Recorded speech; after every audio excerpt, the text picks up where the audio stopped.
이거에 대한 이해가 없이 그냥 연말정산에 대해서만 얘기하면은 절대로 이해가 안 돼요. 이거는 제가 장담하는데 근로소득자도 아셔야 되는 세금이에요. 사업소득자라면 당연히 더 아셔야 되고, 왜냐면 사업소득자는 이 연말정산이라는 게 뭐냐면요, 이거는 저도 회사 다닐 때 이거 매년 이맘때마다 뭐 내라 그래가지고 막 내는데 막 되게 복잡하잖아요. 이거 왜 하는 건지도 모르고 막 내라는 건 내고 귀찮기만 하고 그랬는데, 당연히 우리가 그 소득을 만드는 사람이면, 그러니까 근로소득자든 사업자, 사업소득을 버는 사람이든 어쨌든 다 종합소득세를 내야 되는데, 당연히 종합소득세 정도는 기본적으로 이해를 해야 되는데, 이거에 대한 이해가 없이 그냥 연말정산에 대해서만 얘기하면은 절대로 이해가 안 돼요. 그러니까 일단은요, 종합소득세는 한번 알아두면 평생 우리가 최소한 정년 때까지, 그리고 정년 이후에도 연금소득이든 뭐든 계속 소득을 만들 수도 있잖아요. 그러면은 종합소득세는 계속 내야 되는 건데, 이거 한번 정리를 해두셔야 되지 않겠습니까? 그래서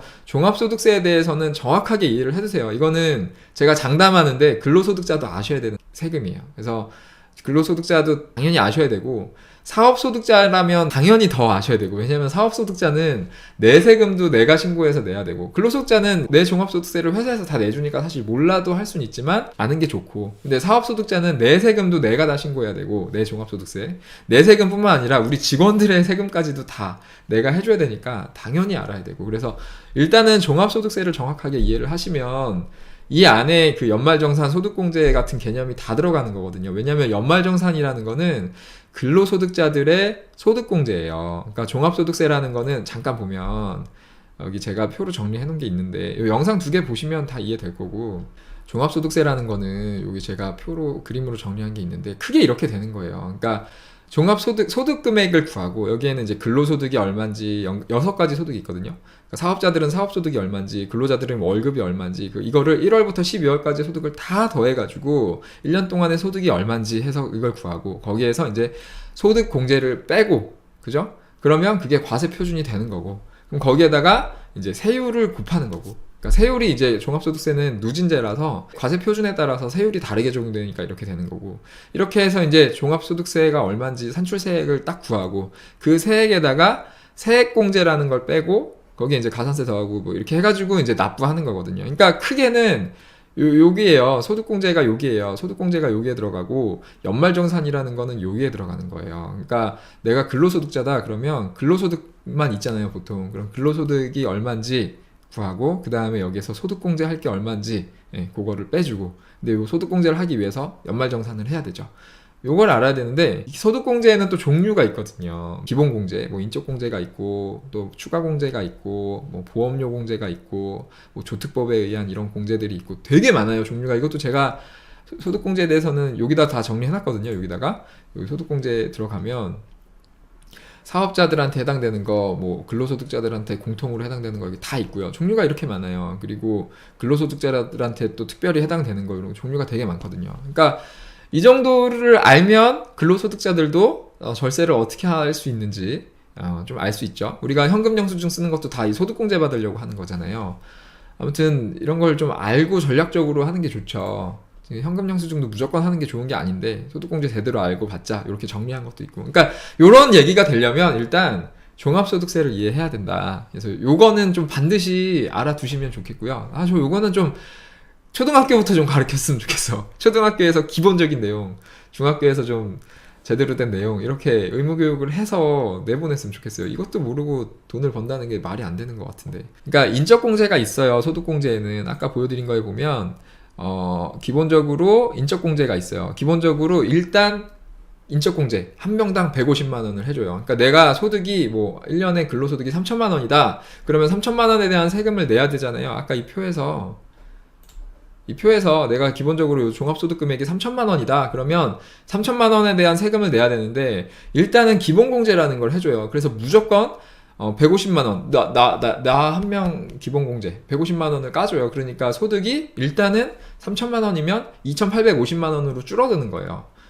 그리고 뭐 근로소득 기본공제 이런 게 있어서, 사실 근로소득자는 일단은 3천만 원이면 한 2천만 원으로 줄어들고 들어가요. 뭐 그런 게 있죠. 근로소득 기본공제 여기 있죠. 여기 이런 게 있고요. 뭐 40% 줄여주고 막 이런 게 있으니까. 그러니까 내가 근로소득자인데 소득이 3천만 원이다 그러면 기본적으로 일단 3천만 원에서 기본 소득이 2천만 원으로 줄어들고 거기에서 내 기본 공제 150만 원 줄어들면 1,850만 원으로 줄어들고 거기에서 와이프가 있다. 근데 와이프가 소득이 없다. 그러면 또 배우자 기본 공제, 그죠? 배우자 한 명에 150만 원. 그리고 자녀들이 있다. 그러면 자녀들도 한 명에 150만 원씩 해가지고 뭐 자녀 2명에 배우자까지 하면은 나까지 하면 600만 원이죠. 그러면 기본적으로 근로소득자는 근로소득 기본 공제 한 1,000만 원까지고 그 다음에 나랑 배우자 애들까지 해가지고 인적공제 600만 원 까지고 이러면은 여기 3천만 원이었는데 여기에서 한 1,600만 원이 까지니까 1,400만 원이 과세 표준이 되는 거죠. 그런 식으로 세금이 계산이 돼요. 근데 이제 여기에서 배우자가 소득이 있다. 그 소득이 있는 거는 이제 그 기준이 있는데 1년에 소득이 500만 원인가? 뭐 그 기준이 있었는데 제가 정확하게 기억이 안 나고 하여튼 소득이 있다 그러면 빼야죠. 소득공제 대상에서 빼야죠. 근데 그거를 뭐 자동으로 필터링 하는 건 없고 내가 넣고 빼고 하는 거예요. 회사에다 내가 그거 정확하게 알려줘야죠. 그래야 회사에서 그걸 정확하게 처리하는 거니까.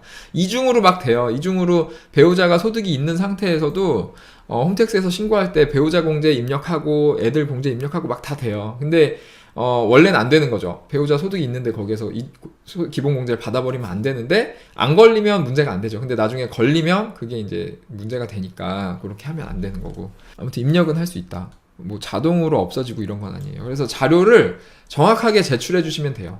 그러니까 이 인적공제가 배우자랑 자녀만 되는 게 아니고 여기 보시면은 직계 존속, 직계 비속 다 되거든요. 그러니까 부모님도 경제활동 안 하시면 다 됩니다. 예, 그래서 이런 것까지. 근데 이제 이것도 내가 형제가 있잖아요. 그러니까 나도 있고 동생도 있어. 나도 저 소득공제 받아야 되고 동생도 소득공제 받아야 돼. 그러면 둘 중에 한 명만 받아야 돼요. 그러니까 부모님이 경제생활을 안 하셔도 안 하시는데 그래서 내가 인적공제를 받을 수 있는데 내가 받으면 동생이 받으면 안 되고요. 동생이 받으면 내가 받으면 안 되고 그렇게 되는 거고. 근데 시스템적으로는 나도 받고 동생도 받고 이렇게 입력은 할 수 있어요. 근데 그렇게 했을 때 나중에 이렇게 필터링해서 걸릴 수 있겠죠? 그런 문제가 되니까 동생들하고 잘 얘기해가지고 부모님 소득공제는 누가 받을지 이렇게 정확하게 구분을 해요. 구분을 한 다음에 이거를 본인이 하진 않잖아요. 회사에 자료를 제출하는 거잖아요. 이 자료를 제출할 때 정확하게 제출을 해 주셔야 되죠. 예.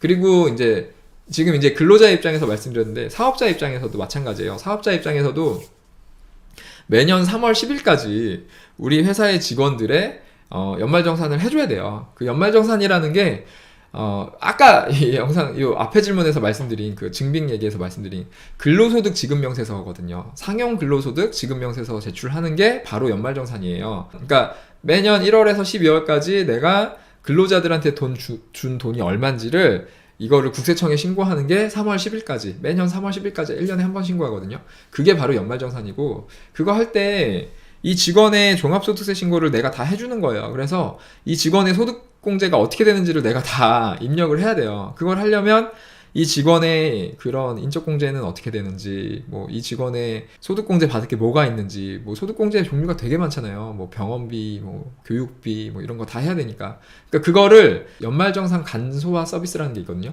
그거를 이제 직원이 홈택스에 들어가서 연말정산 간소화 서비스 들어가가지고 그거를 다 체크해가지고 쫙 출력을 해서 사업자한테 주면 이제 사업자가 그걸 받아가지고 직원들 거를 다 입력을 해줘야 되죠. 그러니까 이게 사실 대기업은 인사팀이 있고, 그죠? 인사팀에서 이걸 다 하잖아요. 아니면 제 회계팀에서 이걸 다 하는데, 이런, 우리 뭐 식당 하는 이런 자영업자가, 저 같은 경우도 그렇고, 이걸 어떻게 해? 이거를 내가 못하고 이제 세무사한테 맡기는데, 세무사도 이걸 언제 다 해줘요? 이 거래처가 몇 개인데. 그러니까, 현실적이지 않은 법인데, 우리나라는 진짜 이게 좀 문제예요. 이 인건비 처리가 굉장히 복잡한데, 이 복잡한 인건비 처리의 모든 책임을 사업자한테 다 지어놔가지고 저 이거 계속 얘기를 할 거예요 나중에. 근데 아무튼 오늘은 그 얘기하는 거 아니니까 어쨌든 지금의 법에서는 그렇다. 근데 외국은 제가 잘은 모르지만 미국 같은 경우는 근로자들도 다 자기 세무사들이 있잖아요. 다 자기 세금은 자기가 신고하는데 회사에서 대충 해주고, 회사에선 대충 해주고 정확한 건 다 개인이 하는 게 맞는 거죠. 예. 아니면 요즘에 시스템이 잘 돼 있으니까 국세청에서도 개인의 세금들을 사업자가 대충 신고하면 그거 가지고 징수하면 되는데, 우리나라는 옛날에 그게 안 될 때, 시스템적으로 안 될 때 그 제도를 너무 오랫동안 유지하는 것 같아서 좀 안타깝죠. 문제가 있죠. 분명히 문제가 있는 것 같아. 예, 사업자들한테 너무 큰 부담이 되고 사업하기 너무 힘든 것 같아서 그런 것들 때문에